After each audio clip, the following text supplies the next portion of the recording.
Après la récente visite au Cameroun du footballeur français Kylian Mbappé et le faste qui l'a accompagné, une seule question nous taraude l'esprit. Comment venir à bout du syndrome du colonisé en Afrique francophone en général et au Cameroun en particulier? Voir la République s'arrêter, se mettre en branle pour accueillir un footballeur français, quoique star mondial, devrait nous interpeller sérieusement sur qui nous sommes et quelles sont nos valeurs. À qui et à quoi accordons-nous de l'importance?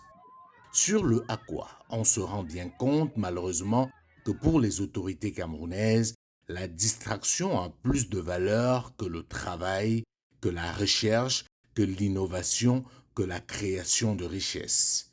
Le football, même s'il faut travailler dur pour y réussir, reste un jeu, surtout en Afrique, où contrairement aux autres, nous n'avons pas réussi à en faire un véritable facteur de développement. Il permet aux dirigeants d'éloigner au maximum les populations de leurs véritables préoccupations, leur laissant ainsi le champ libre pour toutes sortes de gabégies.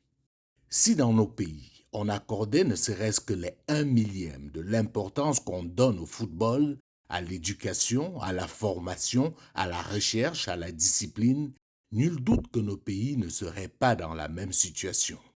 Malheureusement, ce qui occupe nos esprits et alimente nos débats, y compris dans les médias, c'est la gestion par exemple de la Fédération camerounaise de football. C'est pourquoi Mbappé n'a pas rencontré Eto'o lors de son passage au Cameroun, et j'en passe. Pendant ce temps, on meurt encore dans ce qui nous sert d'hôpitaux par manque de soins de base. On réalise 60 kilomètres d'une autoroute en 11 ans. Des gens sont en prison pour leurs opinions. Nos institutions sont confisquées par des gérontocrates incapables d'impulser la moindre dynamique. Mais ce qui mobilise notre esprit, attire notre attention, nous préoccupe au quotidien, c'est la venue de Kylian Mbappé, ce jeune footballeur français qui a fait et continue de faire rayonner la France et pas le Cameroun à travers le monde. Et oui, il faut se rendre à l'évidence. Kylian Mbappé est français.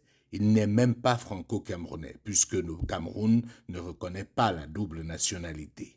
D'ailleurs, contrairement à d'autres, il n'a même jamais été camerounais.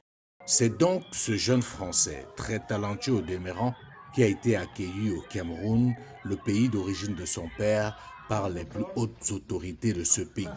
Que les fans se mobilisent pour accueillir Mbappé, c'est normal. Qu'il y ait de l'euphorie auprès des jeunes, c'est la base. Mais que la République se mette à ses pieds, on a du mal à comprendre. Il a été reçu par le Premier ministre camerounais, entouré de ses collaborateurs. Quand on pense combien il est difficile pour un Camerounais, même célèbre, d'avoir un tel privilège, on comprend à quel point le complexe du colonisé nous habite. Qu'est-ce que Kylian Mbappé a fait pour le Cameroun plus qu'un Samuel Eto'o par exemple? Qu'a-t-il fait pour le Cameroun plus qu'une Françoise Mbango, double championne olympique? Qu'a-t-il fait pour le Cameroun qu'un Joël Embiid, un Pascal Siakam ou encore un Francis Ngannou, pour rester simplement dans le domaine du sport? Quel message veut-on faire passer à la jeunesse camerounaise avec ce type d'attitude? Si vous voulez être reconnu et traité avec honneur dans votre pays, le Cameroun, obtenez la nationalité française et tout vous sera accordé par la suite. Si le gouvernement mettait autant d'énergie et de considération pour accueillir les Camerounais qui, pour le coup, se battent pour le Cameroun et font sa fierté, nul doute qu'avec les nombreux talents que regorge ce pays, notamment dans le domaine du sport, il y a longtemps que le sport serait devenu un véritable facteur de développement au Cameroun. Simba Amouté, Pascal Siakam, Joel Embiid, qui font partie des meilleurs basketteurs du monde, étaient reçus de la sorte quand ils arrivent au Cameroun, nul doute que le Cameroun sera aujourd'hui l'une des meilleures nations de basket au monde. Voir Kylian Mbappé passer les corps constitués de l'État du Cameroun en revue à sa descente d'avion à Douala a quelque chose de gênant, surtout quand on voit la place que le gouvernement camerounais accorde à ces capitaines d'industrie qui créent de la richesse et des emplois. Qui se rappelle de la dernière audience accordée par le Premier ministre camerounais, pour ne pas dire le chef de l'État camerounais, à un industriel camerounais par exemple, à un médecin camerounais, à un artiste camerounais, à un chercheur camerounais. Quand on pense qu'une star de la trempe de Richard Bonnat ne peut même pas revenir sur sa terre du fait de certaines autorités camerounaises, on se dit bien qu'au Cameroun, tout va à contresens. Les Camerounais font des choses extraordinaires dans différents domaines dans le monde. Mais malheureusement pour eux, ils sont Camerounais et ont choisi pour certains de le rester.